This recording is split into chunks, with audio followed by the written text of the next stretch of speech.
Hoy, Maria Carmela. Hoy, Maria Carmela ka. Mas matanda ka sa akin? Hoy, Shania, ate mo pa rin ako ha. Ate, 2 taon na naman tanda mo sa akin. Kala mo naman napakalang agwat. Ano sabi mo? Gusto mo ba isumbong kita kay mama ha? Di isumbong mo. Sino ba sa tingin mo ang papanigan ni mama sa atin? Di yung bunso niya, yung paborito niya, at yung mahal na mahal niya. Sobra ka na. Sumbong mo ako dali, ate.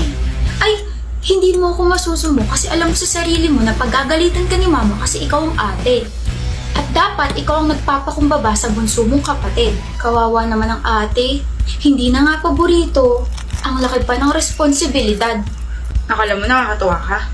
Napipikon ka na ba? Kung ayaw mo ikaw ang isumbong ko kay mama dahil sa pagkakating mo kahapon, pahiramin mo ako ng damit. Gusto ko yung paborito mong dress.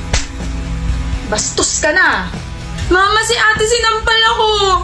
Wala akong pake kung ikaw yung paboritong anak. Ang kailangan ko, respeto mula sa'yo. Ano ba yan?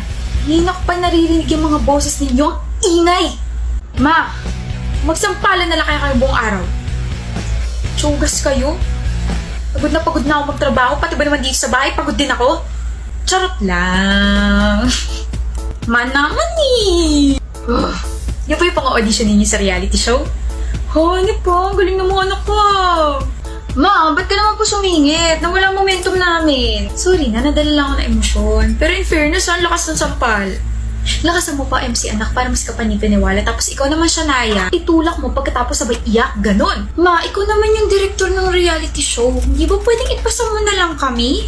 Paghirapan ninyo, kayo talaga. Dali mag-practice ulit kayo at papanoorin ko. Promise, di na ako sisingit. O game ulit.